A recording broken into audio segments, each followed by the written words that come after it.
Assalamualaikum, perkenalkan nama saya Janis Makarima, saya dari HK18D. Maksud saya membuat video ini untuk tugas hukum kesehatan dan saya akan menjawab pertanyaan-pertanyaan dari dosen saya. 1. Secara umum, hukum kesehatan dapat diartikan sebagai aturan-aturan hukum yang berhubungan langsung dengan pemeliharaan atau pelayanan kesehatan dan penerapannya. Hukum kesehatan merupakan aturan tertulis mengenai hubungan antara pihak pemberi pelayanan kesehatan dengan masyarakat atau anggota masyarakat. Adanya hukum kesehatan bertujuan untuk meningkatkan kesadaran, kemauan, dan kemampuan hidup sehat bagi setiap orang agar terwujud derajat kesehatan masyarakat yang optimal. Perlunya ada hukum kesehatan dikarenakan perlunya aturan-aturan untuk dilaksanakan dan dipatuhi oleh pasien, dokter, serta instansi kesehatan sesuai dengan hak dan kewajiban masing-masing. 2. Sehat adalah keadaan sehat baik secara fisik, mental, spiritual, maupun sosial yang memungkinkan setiap orang untuk hidup produktif secara sosial dan ekonomis. Menurut pendapat saya, sehat adalah suatu kondisi di mana seseorang bisa melakukan aktivitas kesehariannya dengan normal tanpa ada keluhan ataupun gangguan yang menyebabkan orang tersebut merasa tidak nyaman dengan tubuhnya. 3. Dalam hubungan perjanjian tenaga kesehatan dengan pasien, tenaga kesehatan haruslah bertindak berdasarkan 1. Adanya indikasi medis, 2. Bertindak secara hati-hati dan teliti, 3. Bekerja sesuai standar profesi, 4. Sudah ada informed consent. 4. Beberapa sumber hukum tentang kesehatan di Indonesia. 1. Undang-Undang Nomor 23 Tahun 1992 tentang kesehatan yang telah diubah menjadi Undang-Undang Nomor 36 Tahun 2009 tentang kesehatan. 2. Undang-Undang Nomor 29 Tahun 2004 tentang praktik kedokteran. 3. Undang-Undang Nomor 44 Tahun 2009 tentang rumah sakit. 4. PP Nomor 32 Tahun 1996 tentang tenaga kesehatan dan lain-lain. Dari beberapa sumber hukum di atas, saya berpendapat bahwa Undang-Undang Nomor 36 Tahun 2009 merupakan yang paling mendominasi dikarenakan dalam undang-undang tersebut mencangkup semua unsur dari tenaga kerja, rumah sakit, hingga praktik kedokteran, sementara yang lain hanya spesifik terhadap salah satu unsur saja. 5. Pemerintah seharusnya lebih mempertimbangkan untuk kenaikan iuran BPJS Kesehatan ini karena jika dilihat dari kemampuan ekonomi di Indonesia, masih banyak masyarakat kalangan bawah yang tidak mampu untuk membayar iuran bulanan BPJS kelas 1 maupun 2 sehingga harus di kelas 3. Sehingga terjadi ketidakadilan dalam pelayanan kesehatan yang dalam hal ini jelas tidak sesuai dengan pasal 28 Undang-Undang 1945 ayat 3 yang berbunyi, setiap warga negara dijamin oleh negara atas jaminan sosial tanpa membedakan status sosial, suku, agama, ras, dan golongan. Dengan demikian, jaminan sosial adalah merupakan suatu tanggung jawab negara untuk melindungi warga negara dari ancaman terhadap kemiskinan, kesehatan, maupun bencana.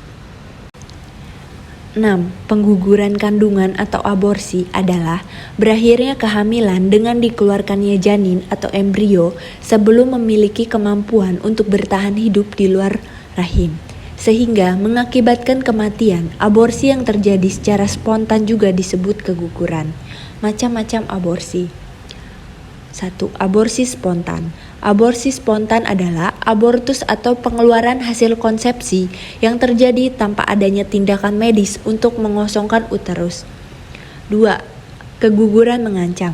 Peristiwa di mana terjadi pendarahan dari uterus pada kehamilan sebelum 20 minggu, kemudian hasil konsepsi masih dalam uterus dan tidak adanya dilatasi serviks merupakan abortus imens. 7.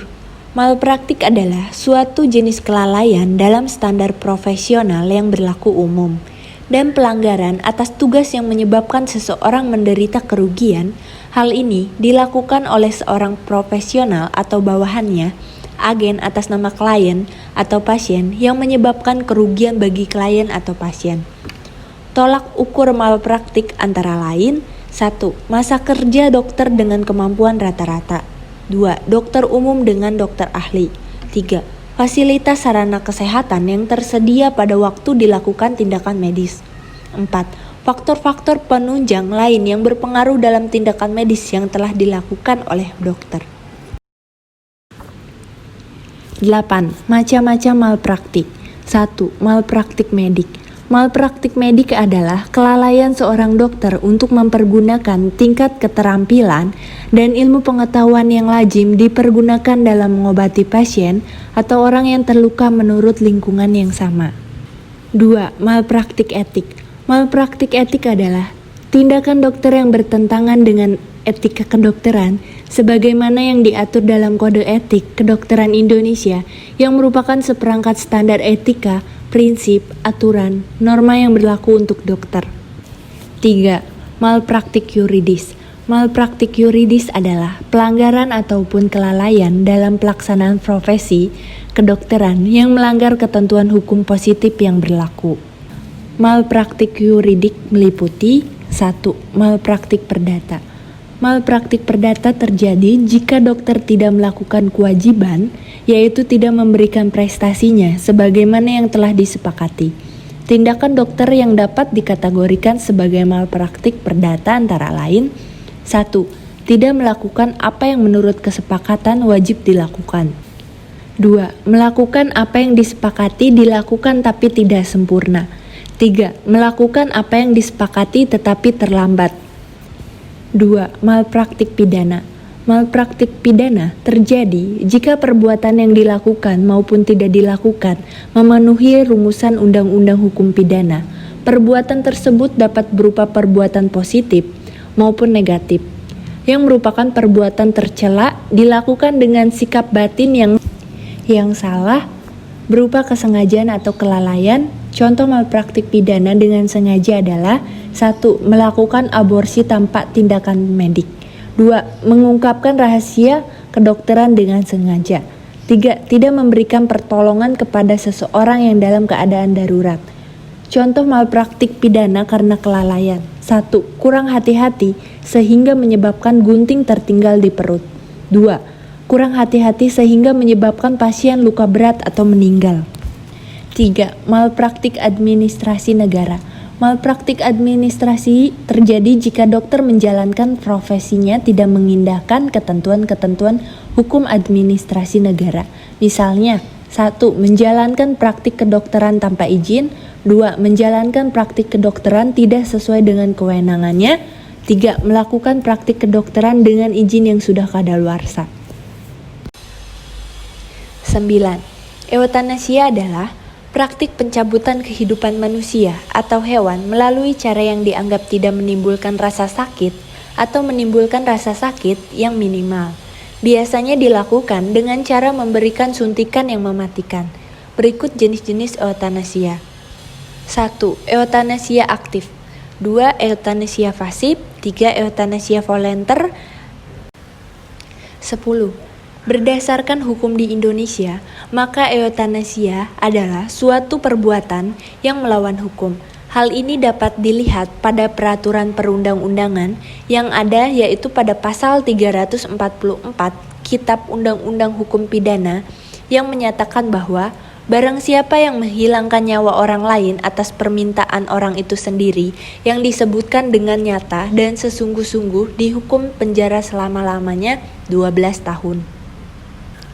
Dan menurut agama Islam, mengakui hak seseorang untuk hidup dan mati, tetapi hak tersebut merupakan anugerah Allah kepada manusia. Hanya Allah yang dapat menentukan kapan seseorang lahir dan kapan ia mati.